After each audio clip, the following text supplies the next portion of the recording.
নাহমাদুহু ওয়া নুসাল্লি আলা রাসূলিহিল কারীম, আম্মা বা'দ। প্রিয় সম্মানিত দেশবাসী, প্রিয় আন্দোলনের সম্মানিত সহকর্মীবৃন্দ, আসসালামু আলাইকুম ওয়া রাহমাতুল্লাহ।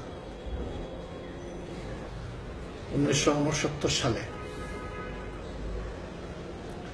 পাকিস্তানের শিক্ষা ব্যবস্থার উপর নীতি নির্ধারণী একটি সেমিনার ঢাকা বিশ্ববিদ্যালয়ে নিপার উদ্যোগে অনুষ্ঠিত হয়েছিল।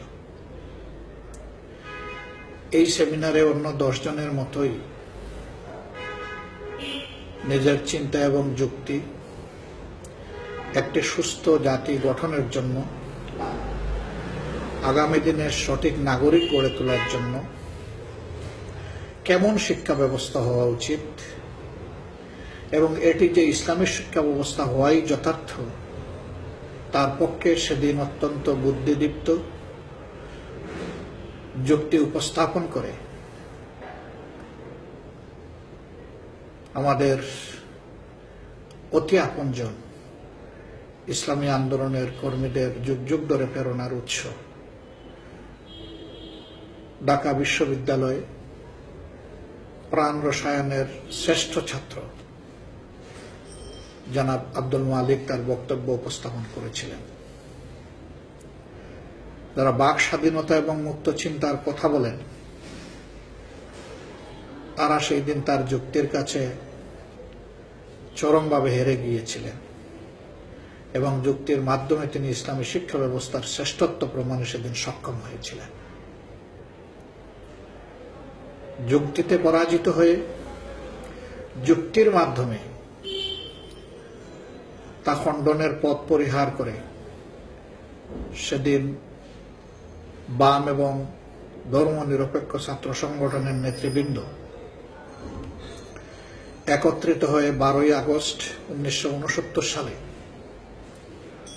আমাদের প্রাণপ্রিয় নেতা, জান্নাতের পথের অগ্রগামী অভিযাত্রী জনাব শহীদ আব্দুল মালিকের উপর তারা ঝাঁপিয়ে পড়ে। তারা রড এবং হকি স্টিক দিয়ে তার দেহের বিভিন্ন জায়গায় নিষ্ঠুর আঘাতের পাশাপাশি তার মাথাকে ফাটিয়ে মগজ বের করে ফেলে। 3 দিন মৃত্যুর সাথে পাঞ্জা লড়ে 15ই আগস্ট 1969 সাল আল্লাহর এই প্রিয় বান্দা, আল্লাহর দিনের পথের অকুতোভয় সৈনিক প্রিয় মাওলার সান্নিধ্যে চলে যান। প্রিয় দেশবাসী, তারা চেয়েছিল শহীদ আব্দুল মালিকের আদর্শ, ইসলামী আদর্শকে, ইসলামী মূল্যবোধকে, ইসলামী শিক্ষাকে বাংলাদেশ থেকে নির্মূল করার জন্য। কিন্তু বাংলাদেশের অনিবার্য বাস্তবতা আজকে প্রমাণ করেছে তিনি যে যুক্তি সেদিন তুলে ধরেছিলেন, বাংলাদেশের নাগরিককে, সমাজকে একটি সুস্থ সমাজ হিসাবে, উন্নয়নমুখী সমাজ হিসাবে গড়ে তুলতে হলে তার কোনোই বিকল্প নেই। যে সমস্ত মানবতার দুশ্মনেরা, ধর্মনিরপেক্ষবাদী এবং নাস্তিকরা সেদিন তাকে হত্যা করেছিল নির্মমভাবে, তাদেরই কবলে পড়ে আজকে শিক্ষা ব্যবস্থা এবং শিক্ষা প্রতিষ্ঠান ধ্বংসের শেষ প্রান্তে এসে দাঁড়িয়েছে। আমরা কি লক্ষ্য করছি? আবু বকরের মতো প্রতিভাবান, নিরীহ, নিরপেক্ষ একজন ছাত্রকে ছাত্রলীগের গুলাগুলির মধ্যখানে পড়ে জীবন দিতে হয়েছে। খোদ ছাত্রলীগের হাতে ছাত্রলীগের নেতা কর্মীদেরকে বিশ্ববিদ্যালয়ের হলে এবং আঙ্গিনায় জীবন দিতে হচ্ছে।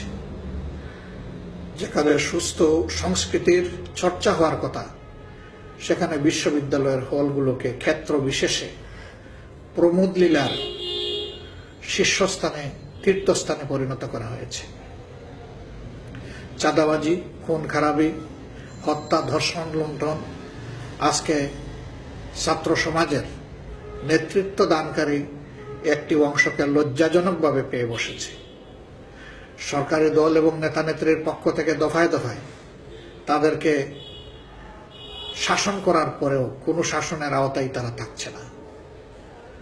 প্রিয় দেশবাসী, এই ব্যর্থতাই আজকে প্রমাণ করে একটি মূল্যবোধ সম্পন্ন নৈতিকতা সৃষ্টিকারী শিক্ষা ব্যবস্থা ছাড়া জাতিকে শৃঙ্খলায় ফিরিয়ে আনা সম্ভব নয়।